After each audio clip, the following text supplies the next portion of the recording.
everybody, and welcome back to another edition of the European Soccer Show, or TESS, as now we're calling it.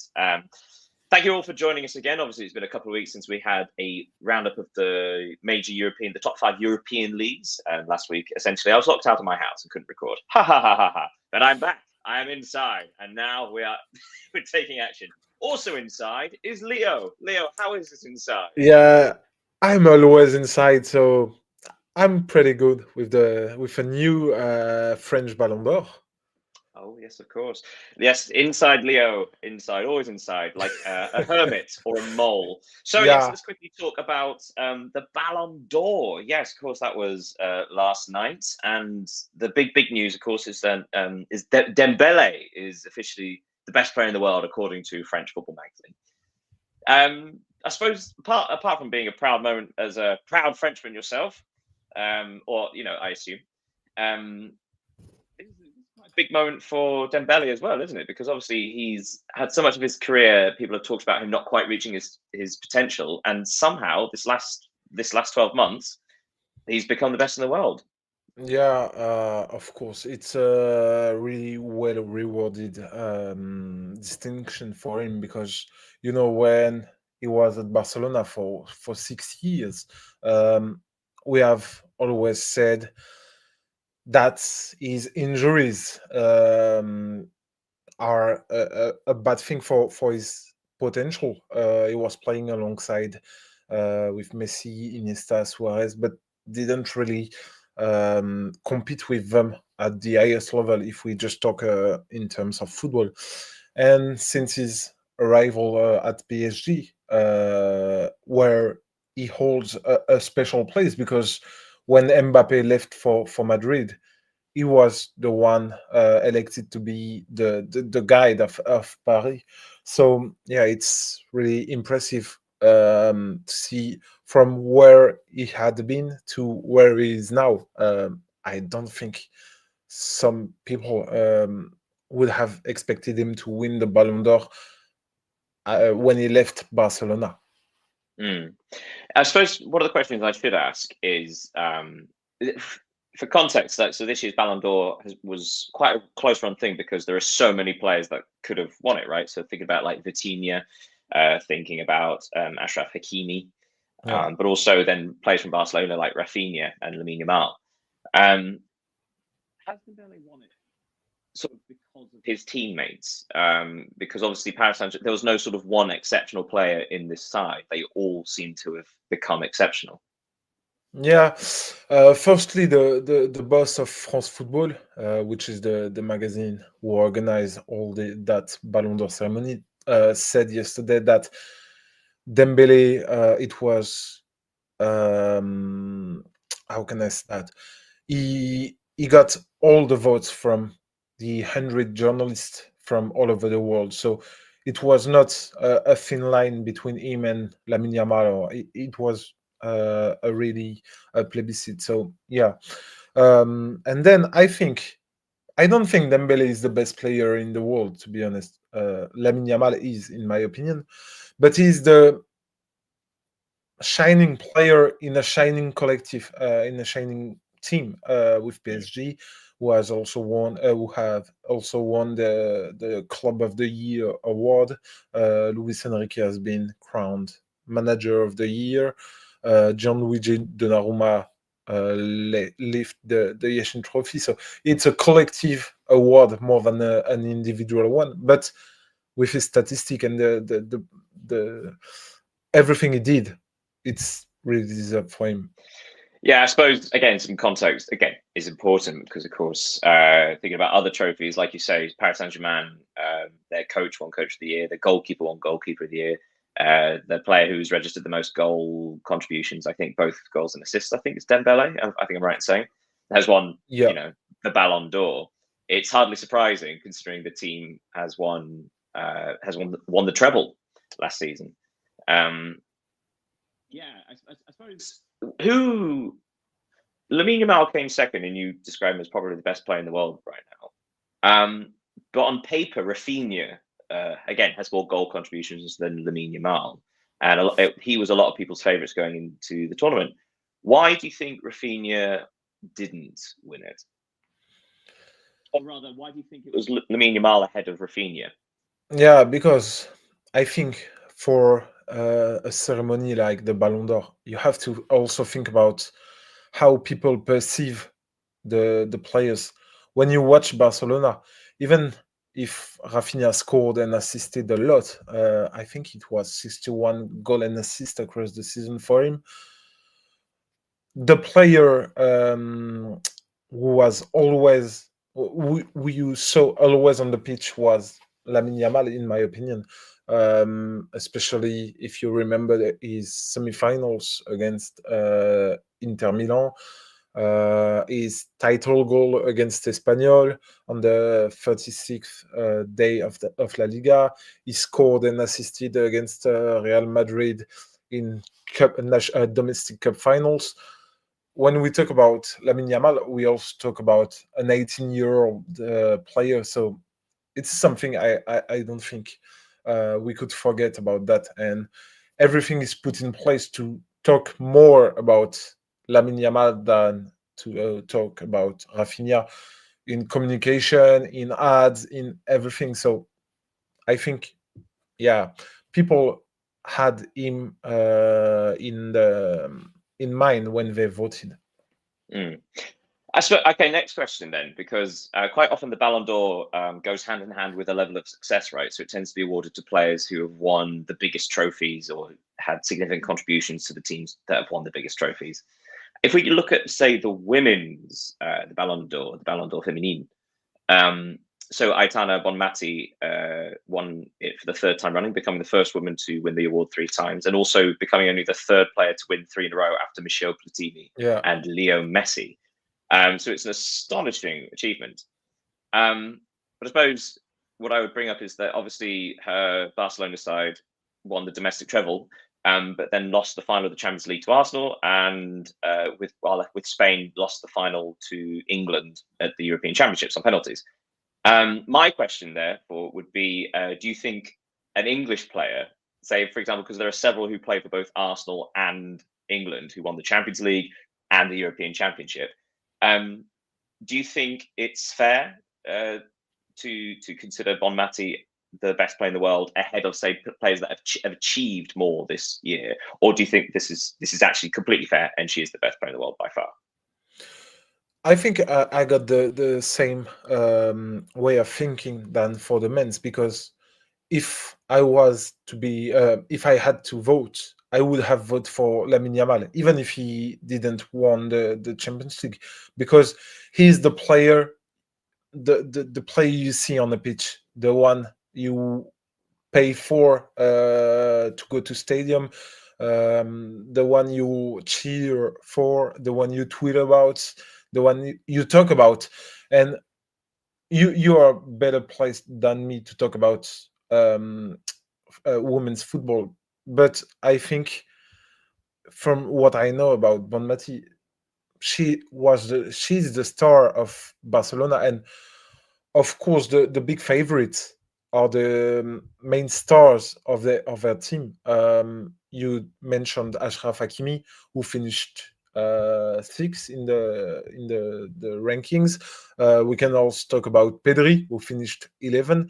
I think each club has its star, and that's why some players, maybe she or he hasn't been the best player for everyone, but he's the ones elected by the club to be put on the light. We should probably say as well that the award is decided. Well, the Ballon d'Or award itself is decided by journalists around the world, sports, specifically football journalists, obviously. Well, yeah, but I suppose looking at the other awards for the evening, obviously the Copper Trophy goes to the best under 21 players, both Barcelona and Spanish. So Lamine Yeah. Yamal won the Copper Trophy male, and Vicky Lopez won the female. But I suppose my point is, like, the other awards that you're giving out the evening follows the thing of who achieved the most. So look at the Yashin Trophy, right? Donnarumma won the best goalkeeper in the world award, basically, because of his incredible performance in the Champions League, right? Yeah. Which, again, no denying it, it was astonishing, and you'd be hard pressed to to find a better goalkeeper in the world in the past 12 months. Likewise, the women's Yashin Trophy was awarded to Hannah Hampton. Now, she won obviously the domestic treble with the Chelsea women's side, and they also went undefeated in the whole season, which is insane. And then won the European Championship with England, which I think is possibly the reason why she won it, because I don't think anyone realistically regarded her as the best goalkeeper in the world, but she had the biggest impact at the biggest tournament of the year. So you see what I mean? So it seems to apply for the goalkeeper, but not quite to the Ballon d'Or itself. But then, of course, it's all interpretive. Hence why you ask journalists, I guess, as opposed to the voting public. Otherwise, you vote for your team. But it's funny because we always say that football is the most individual sport of collectives one. But I think the Ballon d'Or is the most collective award of the individual trophies, because when you watch the rankings and related to what you have been saying now, you can see that the international competitions, the Champions League, weight in the balance, not only the real individual performances, and that's my point. I was really happy to see Mohamed Salah finish fourth, because if we didn't talk about the Champions League accomplishment, I think he would have deserved to win the award, because what he did last season and what he has been doing for now many years at Liverpool is truly sensational. I don't think we praise him. That was going to be one of my next questions. I was going to say, like, who do you think? Because there are certain players that just can't seem to break the top three. They can't even get, like, let alone try and win the award. One of the questions I was going to ask is, because obviously, look from an English point of view, there are only 2 English players in the top 20, I think. Certainly, like, I think Harry Kane was 11th and Cole Palmer was 8th. No, Pedri was 11th, so maybe Kane was 12th or something. Yeah. Anyway, so considering how commanding Kane has been in the Bundesliga and how many goals he scored and so on and so on, I suppose my question is, why do you think Cole Palmer was voted ahead of him, considering, in regards to achievements, Cole Palmer, while without doubt an exceptional player, but has been voted deserving a higher place finish than Harry Kane in the Ballon d'Or, and I'm not entirely sure why. I can't understand. I can't answer that question, to be honest. Even you talk about Harry Kane, but we can mention Pedri on the 11th place. It's incredible. I would have think him to be in the top 5 of the Ballon d'Or, to be honest. Even Hakimi, we mentioned, is 6th place. I would have thought he would be 3rd or 4th maximum. Cole Palmer is quite strange. He's a great player, no question about that. But I think last season some players deserved more than him to be here.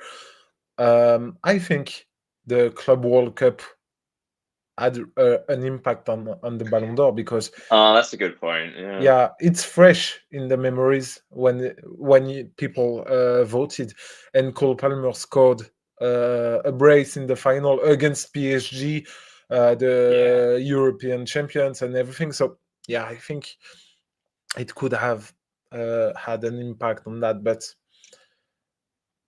I don't really understand why. But it's going back to Mo Salah. It's Salah. Sorry, it's quite strange. I mean, I think back to, how was it, the 2019 season when he scored. 2018 and 2019, he scored a disgusting number of goals, and of course ended up with the second season Liverpool winning the Champions League. But of course he didn't win it. I think he finished sort of 7th or 8th. I think that was a big outcry because he finished shockingly low down the list despite that, and I think Messi probably won it that year. So you assume so, don't you? I suppose my last question before we move on, we'll talk about the top 5 European leagues and all the action from the weekend. My last question, I suppose, would be: do you think, because looking at Achraf Hakimi, the Ballon d'Or is almost universally awarded to forwards in some form, and occasionally like central midfielders. Although I think only because of course, I was going to say only Modric has won it in the last sort of 15 years, but of course Messi and Ronaldo dominated it for forever. Do you think it'd be healthier or better for the Ballon d'Or for a separate position to win it? Hypothetically, if Hakimi had won it, no one would deny he is the best right back in the world. Do you think it would be better for the Ballon d'Or for a separate position to win it as opposed to just being a forwards club? I don't know if it would be better, but in my opinion, Achraf Hakimi would have really deserved to win it.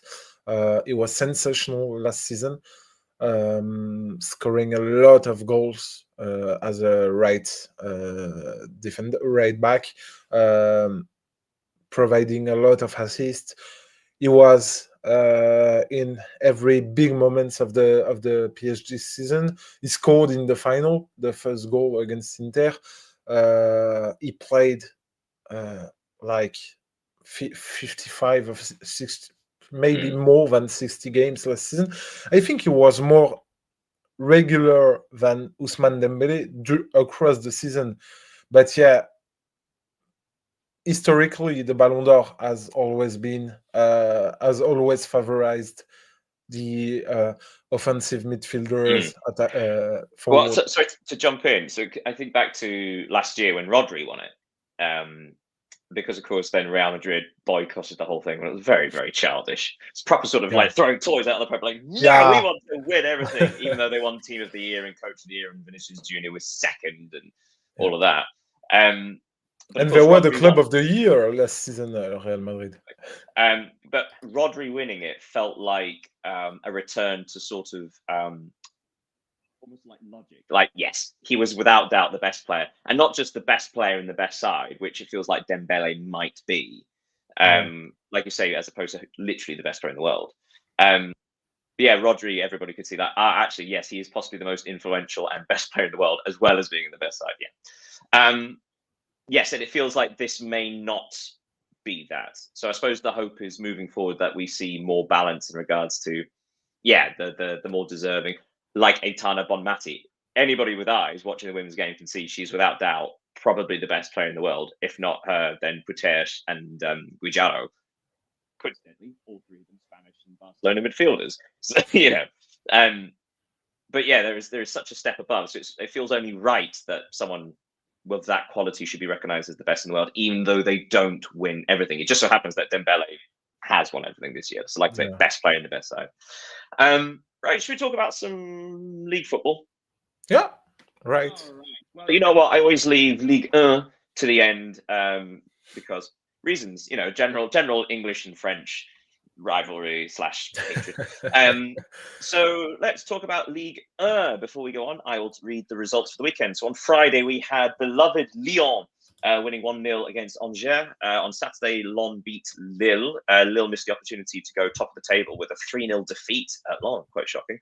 Nantes drew 2-2 with Rennes. Brest, lovely Brest, beat Nice Brest 4-1. Paris FC lost at home to Strasbourg 3-2 at home. Auxerre won, Toulouse 0. Le Havre won, Lorient won, and Monaco recovering from a disappointing midweek in the Champions League, destroying Metz 5-2. But let's start with last night's action, Monday night's action. Le Classique, I think you called it. Marseille 1, Saint-Germain 0. 0. Right, tell me about this game. So Marseille, before the game, I was going to message you and ask, is De Zerbi under pressure? Because at the time, Marseille were 8th, only 6 points from the start, and they would have been sort of languishing mid-table. But now they've just destroyed Paris Saint-Germain. Tell me about the game. Did Marseille earn it? Yeah, just to put some context for the people who don't know about the situation of why a game Marseille PSG was held on a Monday at the same time as the Ballon d'Or ceremony. Initially, the game was set to be played on Sunday night, as usual in Ligue 1. But the weather conditions forced the authorities to push it back to Monday. And following the rules of the league, when a match is has to be rescheduled for um, weather conditions, it's the next day. And this year it was on the next the same day as the Ballon d'Or. So yeah, Marseille, they really played a good game. To be honest, not I would not say a great game, because we have to recall that PSG were playing without Ousmane Dembele, Désiré Doué, João Neves, and Bradley Barcola. So of course, it helps to play without that. But if you just look at the intensity of the game, what Marseille players have shown, the tension in the stands. I sent you a video yesterday from the Velodrome. You can feel that, and they just overwhelmed PSG. So it is a well-deserved victory, the first in 14 years in Ligue 1 at Stade Velodrome against Paris. So it was like you have a big pressure, because when you are a club like Marseille in France, you have to be competitive.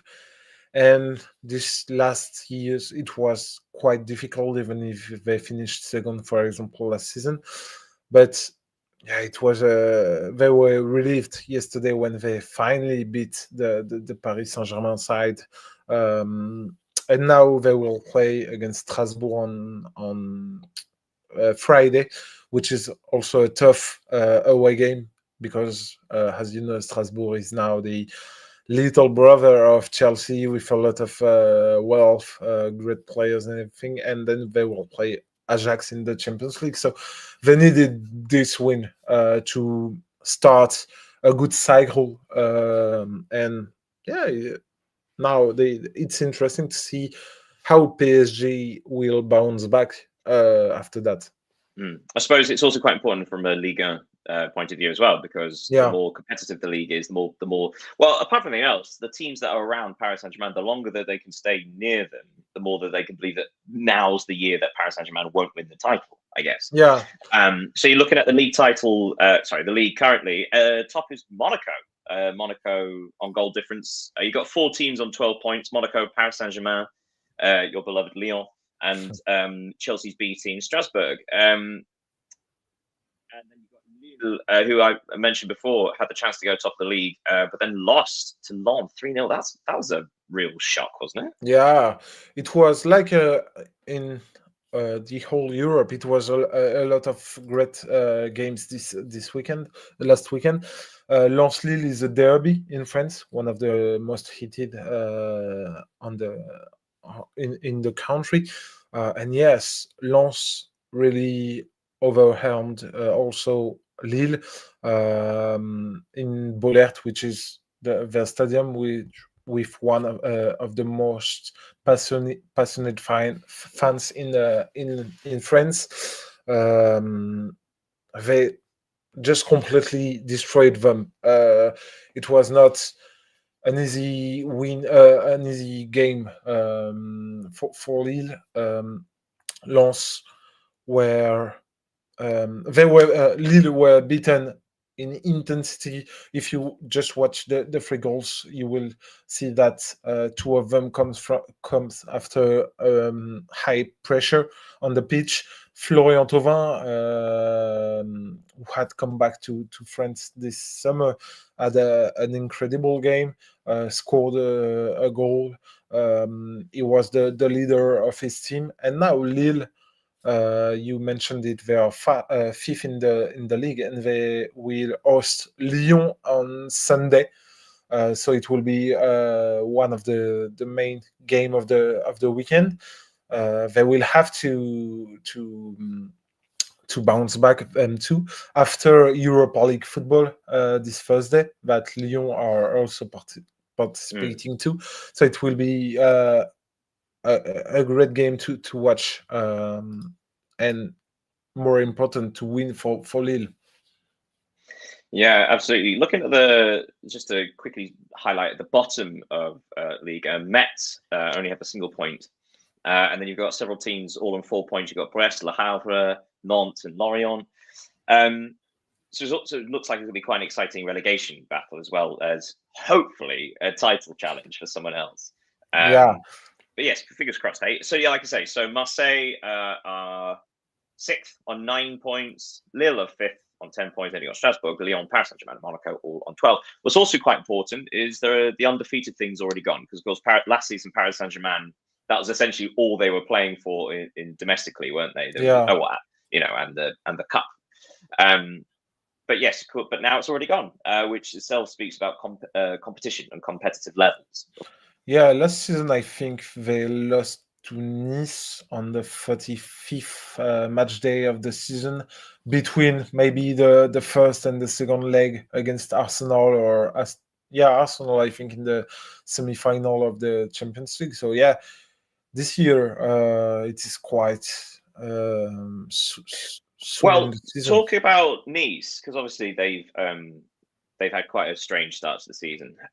They, of course, lost to Brest. Brest, this was their first win of the season. They were in the relegation zone. Now they've climbed out of it.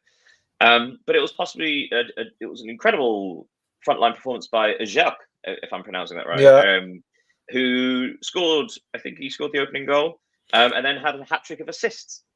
yeah. It is a great addition to Brest. He has been definitively bought back from Bundesliga this summer against 2 million euros. A really truly experienced player in Liga. He's a tall man, big and tall man. But yeah, he had a breakthrough performance against Nice, which is quite deceiving, as I will say, as often, because this team has talent, has a good coach with Franck Hez, who was the coach of Lens 2 seasons ago. But I don't really understand this team. Ineos is the shareholder, Yes, and of course they as do such a Manchester wonderful United. job as running football clubs. Yeah, they don't put money in the club. They prefer to put, I don't know how many millions to build Manchester United front three. So yeah, it's quite difficult for Nice and Brest, who you discovered last season in the Champions League against. They played against Real Madrid. They played. It was incredible. They had a struggling start to the season, and yeah, I hope and I think this big win will help them to finally start their season. It's also probably quite important that going back to the title challenge for literally any other team, the importance of Paris Saint-Germain's schedule in the Champions League, of course, that's where the priority is. So if they're ever vulnerable, it's when they have to rotate. Right, let's leave Ligue 1 there. Let's go to La Liga. La Liga, looking at some results here. There are a few things I would like to talk about today. The quick results: Real Betis 3, Real Sociedad 1. They've had an awful start to the season, haven't they? Yeah. Girona, speaking of awful starts to the season, Girona 0, Levante 4. Manager Michel Sanchez might be in trouble there. Real Madrid 2, Espanyol 0. That's actually a good result for Real Madrid, considering how good Espanyol have been at the start of the season. Alaves 1, Sevilla 2, Villarreal 2, Osasuna 1, Valencia 2, Athletic Club 0. That's a good victory there. Rayo Vallecano 1, Vigo 1, Mallorca 1, Atletico 1. More drop points for Simeone's guys. Elche, and having a surprisingly good start to the season, 1, Oviedo 0, and Barcelona 3, Getafe 0. Right, let's look at the big lads first of all, shall we? So Real Madrid 2, Espanyol 0. Like I say, Espanyol having a really good start to the season. In fact, going into this match, we're only 2 points behind Real Madrid. But got goals either side of half time by Militao and Mbappe. gave Espanyol their first defeat of the season. So it wasn't an easy match for Madrid, really. Did you see much of this? Yeah, I watched a part of it. It was not an easy game. I think like the few they played since the start to the season, because of course there is a context with a new coach. They need to assimilate his principle of plays, but when you have a Kylian Mbappe at this level, it's always easier to win this kind of games, because yeah, he's on fire since the start of the season. Eder Militao scored a screamer too during this game, and the most important for Real Madrid is that they are still unbeaten this season. They got win in a row in La Liga. They beat Marseille in the Champions League. So even if everything isn't perfect on the pitch, because they need some adjustments. If we just talk about points and victories, it's 100% victory. So yeah, Yeah. great start to the season. 5 from 5, and of course, I'm sure they're just glad Yeah. they didn't have another red card. Let's talk about Barcelona. So Marcus Rashford, after an incredible performance against Newcastle, was dropped because he was late for training. But then set up the third goal. So 3-0 against Getafe, two goals from Ferran Torres, and then one for Dani Olmo. I suppose the rather most interesting part of this was where the game was played. Yeah, like against Valencia at the Johan Cruyff Stadium, which is the juvenile and feminine stadium. I think it's a Yes. 6K seated place stadium. So yeah, it was quite funny. For context for everyone else, because they had to get special permission from La Liga to play the game here, because there's a certain rule about the size of the stadium. Because the Camp Nou is still not ready. So therefore they had to get special permission to play at the stadium that holds fewer than 6,000 people. But I know that journalists visited the Camp Nou this morning. I read that they hope to have the green light from the city council today to being able to play against Real Sociedad on Sunday, and maybe I don't think PSG, because it has already been told that they will play at Montjuic, but I think the comeback to the Camp Nou is now really close, and I hope to, because it's a great stadium. Well, it's also a financial necessity. So also it was announced this week that La Liga have reduced Barcelona's salary cap by 120 million euros. Yeah. It was over their the VIP boxes, or the VIP seats they tried to hypothetically sell. So now at the next transfer window, when the squad is submitted, they have to lose 120 million euros from their salary somehow. They'll find another lever. They'll find another way. Of course they will. Selling the family silver. Another quick look at Atletico. So Mallorca won, Atletico Madrid won. More drop points. Simeone's in trouble, isn't it? It's difficult, as you said. It's a real difficult start to the season for Atletico. They have just won one game against Villarreal, which, to be fair, was a good victory. Villarreal have had a very, very good start. But having lost to Espanyol and then drawn against it was Elche, Alaves, and now Mallorca. When you see the investments of the transfer window, it's not professional for Atletico with this team to have that kind of start to the season. They spent a lot of millions once again, because they're used to when it's not. So that's two seasons in a row where over 100 million euros has been invested in the squad. Incredible. So yeah, the results are really bad for that, for all those reasons. But like I say, let's have a quick look at the top of the table. So Real Madrid 5 from 5 on 15 points. Barcelona are second on 13. Both of those are undefeated. But then third, you have Villarreal. Villarreal, who recovered from that defeat to Atletico. I've lost the result. Where were they? Oh yeah, winning 2-1 against Osasuna. Yeah, And with so a they're goal third. from Georges Mikotadze, former Lyon player. Lovely, get them in there. But yes, also Espanyol fourth on 10 points. Considering we're going to get to some negatives, so like considering teams like Atletico, who you inevitably will recover, but Real Sociedad, especially, and Sevilla, so these clubs that used to being around sort of 5th to 8th place, is there a possibility that Espanyol could squeeze in? Considering how impressive they've been at the start of the season, because they played some of the big guys. Yeah, but the thing is that we have to say it's just the 5th match day of the season. It's quite complicated. I still think that Barcelona, Real Madrid, and Atletico will finish top 3 to the season. Then Athletic Club and Real Betis. But maybe it will be a surprise to see Espanyol, which was in La Liga 2 seasons ago, being European at the end of the season. Yes, why not? But if we just have a quick word on the top of the table, we could have one for the bottom one.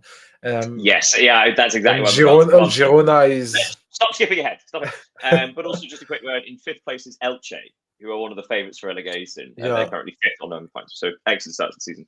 But yes, let's finish with La Liga by looking at the bottom of the table. So Girona have only got 1 point and a goal difference of -13, which might be the biggest problem because when they lose, they will lose badly. Do you think Michel Sanchez can turn this around? Because again, it was only a couple of seasons ago that everyone was lauding his incredible efforts in charge of Girona when they qualified for the Champions League. And last season they barely avoided relegation, and now it looks like they've gotten worse. Yeah, I think it's a difficult situation for them. The good thing, if I can call it so, is that with one point, because they just had the draw, they are only, if I can say, 3 points away from the 16th place, which is held by Levante. So yeah, it just says that a lot of teams are having a bad start to the season, including Real Sociedad, which is well, yes, we're about to get onto them. So, yeah. Boston and Girona on 1 point. Mallorca have got 2, but it should point out that they've played, I think, all of the big 3. So they've had a tough start to the season. So there's context for that. But then the last relegation spot, 18th, is Real Sociedad. 5 games, 2 points. I mean, that's possibly the biggest surprise of the season so far, right? Because Real Sociedad have been so consistently, let's say, top 6 for the last few seasons, and suddenly they've just not gotten started at all this year. Manager Sergio Francesco, is it too early to say he's under pressure, or do you think this is real worrying signs? Yeah, I think it's too early because you mentioned Mallorca to have played against the big 3. We can also say that Sociedad played against informed teams since the start of the season, with a game against Espanyol, one against Real Madrid, they just lost to Betis. Betis, yeah. I suppose the comparison is, at least whereas Mallorca have played the teams they're expected to lose to, so say that against teams like Espanyol, especially, but also Betis, meant to look competitive and get something from those games. And I think Real Sociedad are not playing to be a relegation battle team. So it will be interesting to see because they play Mallorca tomorrow. So it will be interesting to see their real level. And I think it's the perfect occasion at home against a bottom tier team to try to start something again, because they lost to Real Oviedo, which is a promoted team also. So it's they need to win. They need to have this win. Yeah. Well, let's park La Liga there. we're gonna have a quick look at Bundesliga. We're just a little bit of Bundesliga talk, but there's actually not that much narrative to discuss. So their results: Stuttgart beat St. Pauli 2-0. St. Pauli had the chance to go second. Actually, no, they had the chance to go top of the league with that, but losing to Stuttgart. But on Saturday, Augsburg won, Mainz 4, Hamburg 2, Heidenheim 1, Hoffenheim 1, Bayern 4. Another Harry Kane hat trick. That for Bayern Munich, Harry Kane has now scored 13 goals in just 7 matches. Yeah, I don't have words. I saw that he has scored 9 hat tricks since his arrival to Bayern Munich in 63 games. I think. Can we just talk about that performance? He's absolutely deserving. The best number 9 at the moment on earth, I think. Like the journalist Seb Stafford-Bloor spoke about how, if it's possible, Bayern might have gone under the radar at the start of the season because, of course, we're so used to them being dominant in the Bundesliga, apart from 1 year, that we sort of may have missed the point that actually last year it felt like under Vincent Kompany, Bayern was sort of forming, and they had some excellent performances and they had some underwhelming performances, but still showed quality at good moments and, got to the quarterfinal of the Champions League. But it seems like at the start of this season, whisper it quietly, but it seems like they are significantly better as a unit. And this is without Jamal Musiala, who's still injured. Yeah, I totally agree with you. When we were used to talk about Bayern last season, it was, we can say, partly cloudy to talk about them. They sometimes won with great scores, but then they lost a game or they didn't convince people. But this season they really play nice. We talked about it, I think, on the Friday's review of the European week. But the idea to put Serge Gnabry at Musiala's place is a great choice by now. They have won everything this season. They are on a 6 or 7 in a row victories series, so it's quite good. They have beaten Leipzig, even if Leipzig since last season aren't well, the best I will jump Germany. in here. Let me tell you the top of the table, because Leipzig, since that, was it 6-0 they lost at the start of the season? Yeah. To Bayern. Since then, they have won 3 from 3. So Leipzig beat Köln 3-1. Köln, who were actually above them in the table at the time. Bremen 0, Freiburg 3. I think possibly the biggest result and possibly the most fun game of the week in the Bundesliga. Frankfurt 3, Union Berlin 4, and Oliver Burke hat trick. And also, it was quite a chaotic ending as well. Union Berlin winning 4-1 with 10 minutes to go, and then Özun, who scored a wonderful goal midweek for Frankfurt.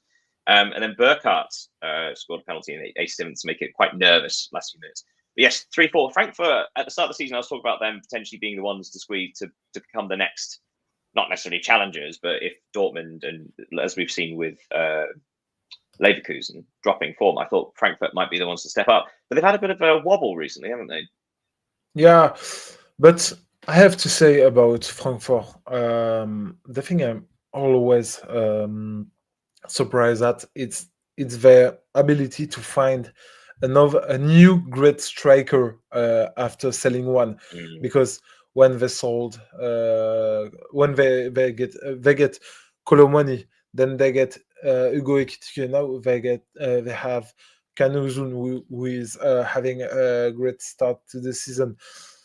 So it's quite impressive for them to have this capacity. But yeah, their start to the season hasn't been the greatest. They have won 2 games, lost 2. This one against Union Berlin is a difficult one. Losing by 4 goals is quite difficult, knowing that losing by 1 goal, conceding 4.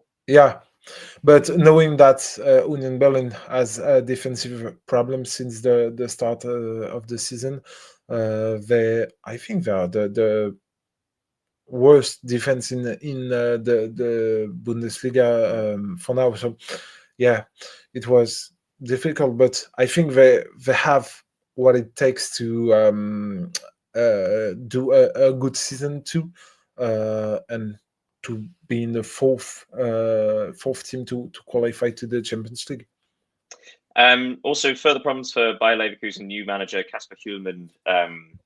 Still not getting them to click. They conceded a last-minute equaliser against Borussia Mönchengladbach, who've had a terrible start to the season, and that follows on from their pretty dismal performance midweek as well in the Champions League. Dortmund did win, though, by a single goal against Wolfsburg. Adeyemi with a bit of a rocket from the edge of the box. So, yes, Bayern are top on 12 points. Dortmund are second on 10 points, and both of them are undefeated. Down at the bottom, Heidenheim still pointless.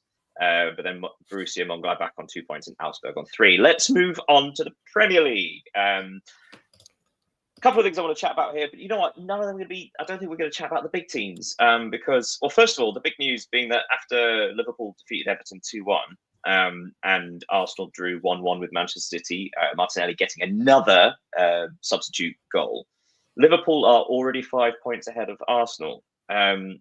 Is this a concerning sight, considering Liverpool actually haven't been that good? I mean, they've been good in parts, but they keep conceding, they keep losing control of matches, and yet they've got 5 wins from 5 and 5 points ahead of Arsenal, Tottenham Hotspur, and Bournemouth in fourth place. Do you think this gap? How big does this gap need to get in these early stages for you to think, oh, this might be a procession? The thing is that, as you said, Liverpool haven't played their best football since the start of the season. They won every game with late goals. We remember Newcastle, Arsenal. Let's go in midweek. Atletico, yeah, kind of every game, to be honest. So yeah, five points in a championship like Premier League. I think it's a lot, but because 5 points to Liverpool, you saw against Everton, Isaac, Florian Wirtz on the were on the bench. Yeah. Robertson too. Who's the right back? Jeremy Frimpong too. So yeah, the depth is incredible. But the thing is that with Premier League, you have so much tough games to play that 5 points can be one recovered. Yes, of course, I see what you mean. Yeah. The only thing is that the only thing is that Liverpool have already beaten Arsenal in their direct confrontation. So yes, it's not as if Liverpool have had the simplest. I mean, they've not been very difficult. I think by the metric of who had the hardest, who had the easiest, Liverpool were very much in the middle. But even still, not dropping any points away to Newcastle. Even Bournemouth provide. I mean, look at Bournemouth are fourth. You know. But like I said, it's not the history of the big lads I'm going to talk about. Fourth place, Bournemouth. They drew 0-0 with Newcastle. Newcastle. I don't want to talk about them too long because I'm a big Newcastle fan and I don't want to seem biased. But in Newcastle's 5 matches, 3 have been away, and all 3 away games have been 0-0. So, and then the home matches, one was a 1-0 victory against Wolves, and obviously then the 2-3 against Liverpool, which is a fantastic game. I was going to say, I suppose the question is, or the 2-1, sorry. The Newcastle are currently struggling attacking-wise because, of course, losing Alexander Isak is such a huge thing, and it's going to take time for Voltemade to get into the side. Do you think it's concerning that they're not scoring goals, or do you think it's more important to look at how good defensively they've been? Because that's 4 clean sheets from 5 matches, 3 of which have been away. No, to be honest, I'm not concerned about their lack of goals. When you take a look at their squad, it's plenty of good players. We talk about Voltemade, but he has just arrived to Premier League. But They are experienced Premier League players, including Jacob Murphy, Harvey Barnes, Anthony Gordon, even Johan Wissa, who is sidelined at the moment. But yeah, it's a lot of potential. It's young players for some, and for example, if I want to take the example of the Barcelona game, they had chances to score, but it was like I think Harvey Barnes missed 2 goals from that. So it's partly details, but I'm not worrying about the way they don't score yet.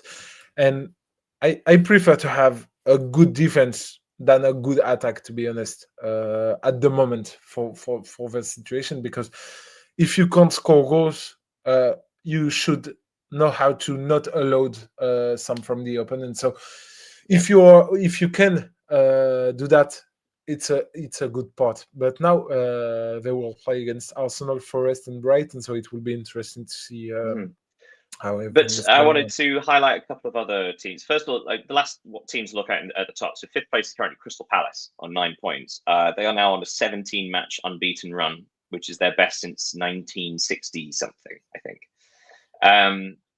In that time, they've won the FA Cup, the Community Shield. They've gotten into Europe, and all while they've lost Eberechi Eze to Arsenal at the start of the season. They almost lost Gahey, who has been very professional in how he's approached everything. Oliver Glasner, do you think he gets the credit he deserves? Because I don't know, there's another team that plays 3-4-2-1,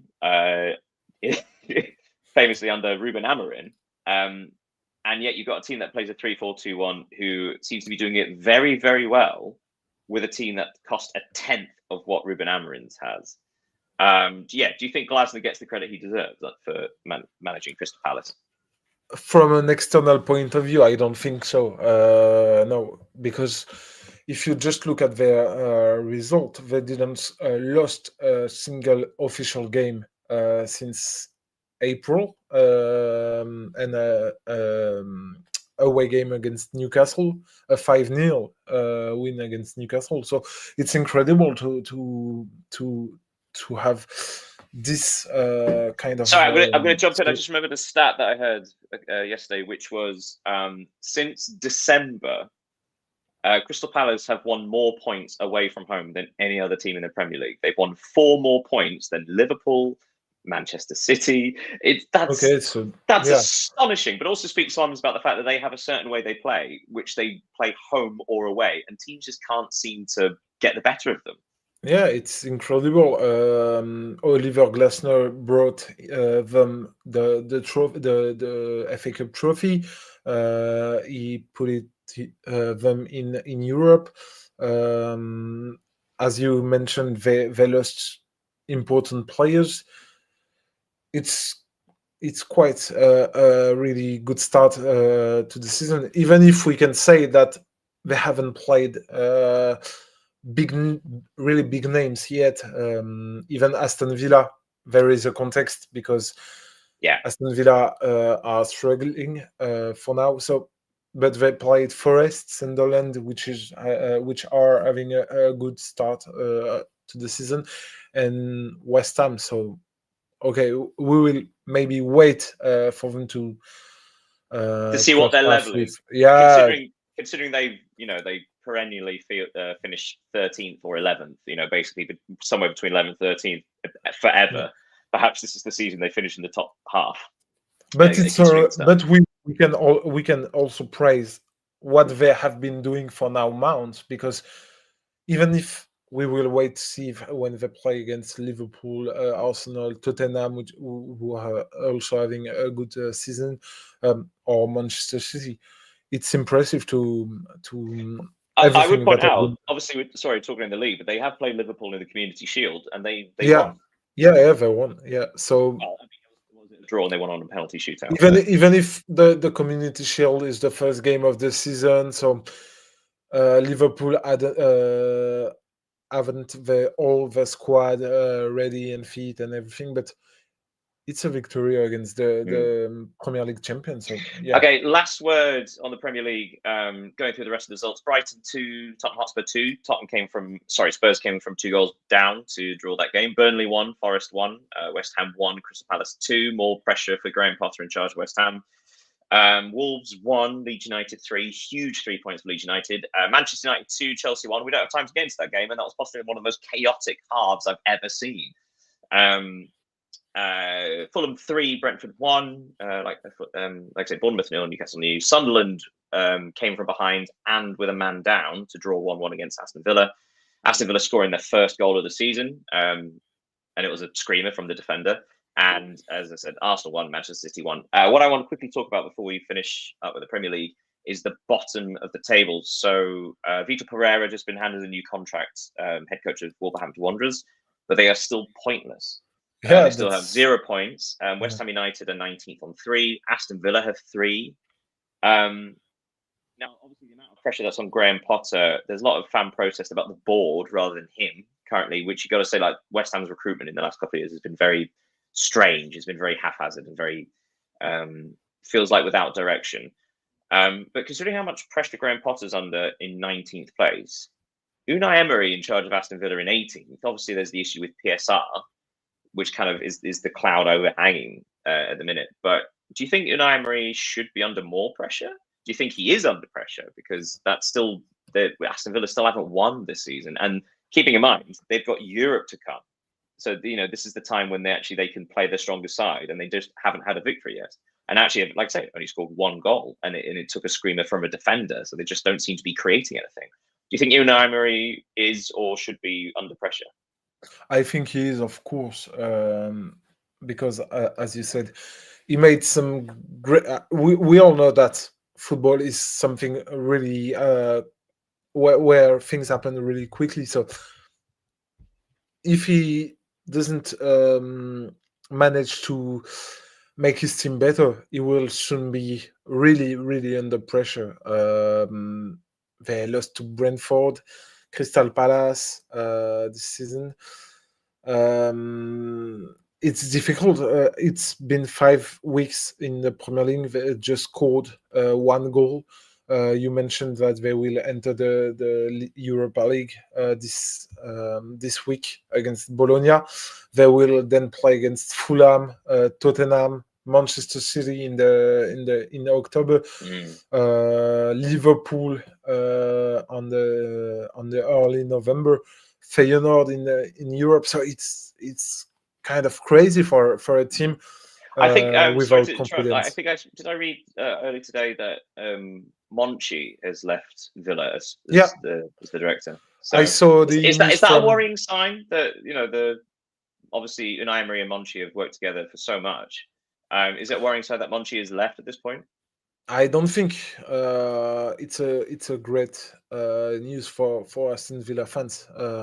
If the relationship between your trainer and the sporting manager become to be tense to the point that one of them leave the club, you have to raise question. It raises question, in my opinion. What do you think of that? I completely agree, but it was also, I mean, it's not so much them falling out. Potentially, it could also be just the situation, like I say, because the financial limitations of Aston Villa. For people who don't know, part of the PSR issue is not so much the transfer fees. It turns out since Unai Emery took over Aston Villa, I think they've only spent an accumulative sort of net spend of about 40 or 50 million pounds, which is very small considering how long, like that's what 4 or 5 transfer windows. The issue is wages. Aston Villa has the highest wages to income, wages to turnover ratio in the whole league. So the last accounts published, they were over 90% of their turnover goes to their wages. And obviously now any UEFA competition, the sort of you have to be within, it's getting down to 70% is the limit. So if you go into European competition, it's almost like not a wage cap, but like I say, 70% of turnover. And the Premier League is getting in line with that as well. So you do worry about Aston Villa because just having to slash their wage budget. But that's the PSR issue. So rather than transfer fees, it's wages. So Monchi may well have left because more can you do at Aston Villa, because it seems like they're going to really struggle to develop the It feels like it's going to be a bit of a fire sale. We do have to leave the Premier League there. This is a bit of a longer episode because we had the chat about Ballon d'Or at the start. But let's end looking at Serie A, the most competitive league of all of these. There are 3 undefeated teams in Serie A. Do you know who they are? Napoli, Juventus. Yep.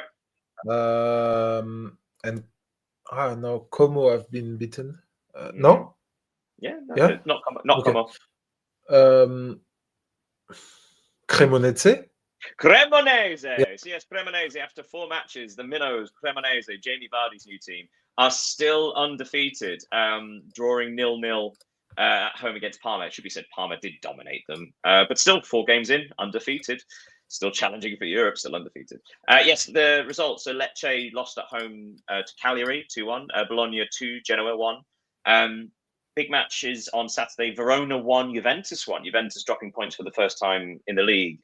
This is a really disappointing result for Juventus. Do you think this might have been them a bit tired, considering they had that incredible 4-4 draw against Dortmund in the Champions League? Sorry for the noise, that's my dog. Do you think that this match was just them being tired, essentially, rather than anything wrong at Juventus? Yeah. To be honest, I don't really watch Serie A, so I will not say something I don't know. But these 2 games from the past week against Inter Milan and sorry, and we should say the week before they beat Internazionale 4-3 at home. So yeah. So on a Sunday you got 4-3 against Inter. Yeah. Midweek you got a 4-4 against Dortmund. It's probably understandable that they're a bit tired. Yeah, of course, and they will play because you mentioned 3 teams unbeaten. I think Atalanta didn't lost in the Serie A. Let me check. You are absolutely right. Apologies, Atalanta still having a well spotted, sir. No problem, but yeah, I think it will. It can help to have played such tense games in the same week. But from what I've seen from Atalanta against PSG in the Champions League, it was quite difficult. After that, I don't know when they will have their players back because there are some injured players. So it will be also interesting to see that. So yeah, one of I would bet on maybe a draw between these 2 teams because Juventus playing home.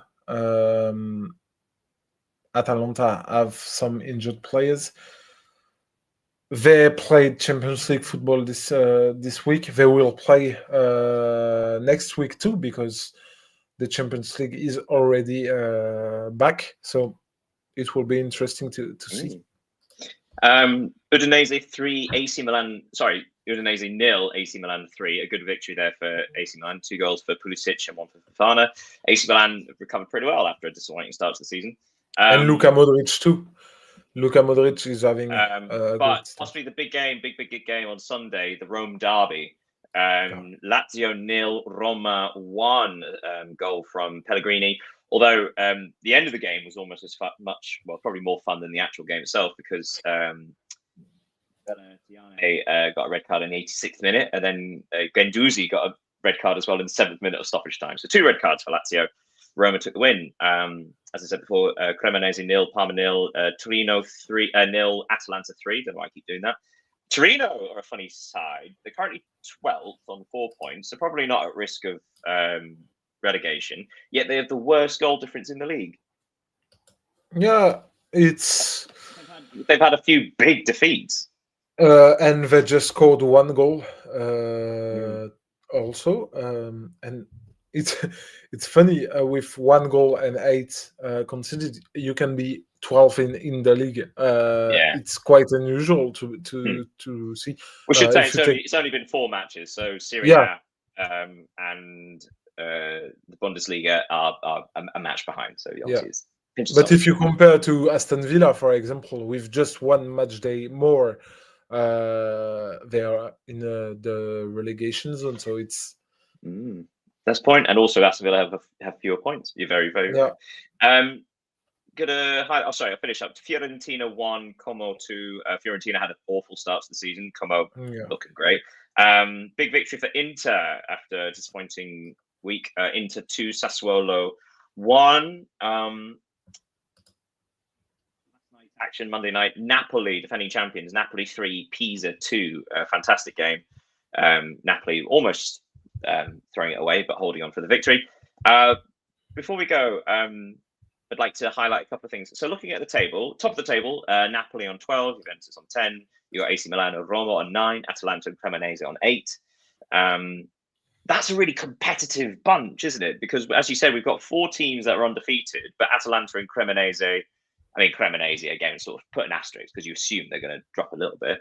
Although with Jamie Vardy, who knows, he's been there before. But that top 6, you've got 4 undefeated sides, sorry. Yeah, it's wonderful. You can see why Serie A is such a competitive league, can't you? Like any of them. Yeah, they're all basically as good as each other. They all offer something. And you have to mention that some powerhouses, we talked about Inter Milano, Lazio, even Como are not here with the 6 teams, even if Como are 8 in the league. So it's really competitive. I think the mediatization of the league make that we don't really have news about it, watch it as we can watch Premier League or Liga, for example. But Serie A, I think they got some great teams, or at least teams on the same level, or practically same level. If we talk about Napoli, Juventus, AC Milan, Inter Milan, Roma, they are all good teams, and I think pretty close in terms of level. So of course it's interesting, and even if it's not for the title, because I think Napoli is the big favorite for the Champions League and European football. It's quite interesting to watch. Let's leave looking at the bottom of the table. So Lecce on 1 point, Pisa on 1 point, Parma on 2. They're not that surprising. Fiorentina, though, only picking up 2 points at the start of the season. That's quite concerning for the Florence-based team. But the last word on Lazio. Lazio, I mentioned before, Torino are 12th on 4 points. Lazio are below them. They're in 13th on just 3 points. Concerning start for Lazio, considering fairly high expectations. No, I mean, but it's when I funny. say expectations, they're expected to challenge for a European place. Yeah, of course. It's funny when you look at Lazio's result, because you see that their games are every time, or they win by a score without the opponents to score a goal, or when they lose, they don't score. So if they score, they will win. If they don't, they will not, and it will not be a draw or something. It's just a win or a loss for them. But it's quite deceiving, considering they got a good end of the season last season. And now, of course, they got 2 suspensions to deal with, so it may only get worse. Yeah. And I don't know what is the schedule.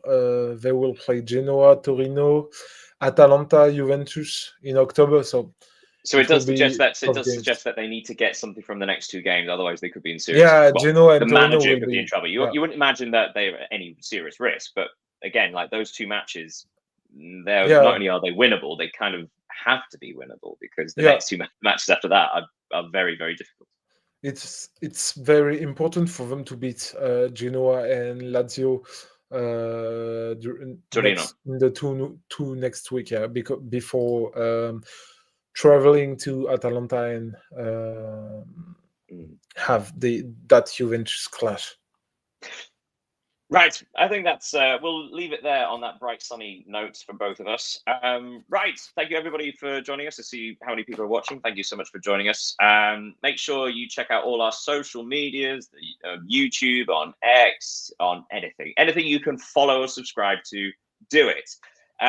We might be back on recording on Friday, maybe not, depending on what the midweek matches are like. But we definitely will be back next week, assuming I haven't been locked out of my house again.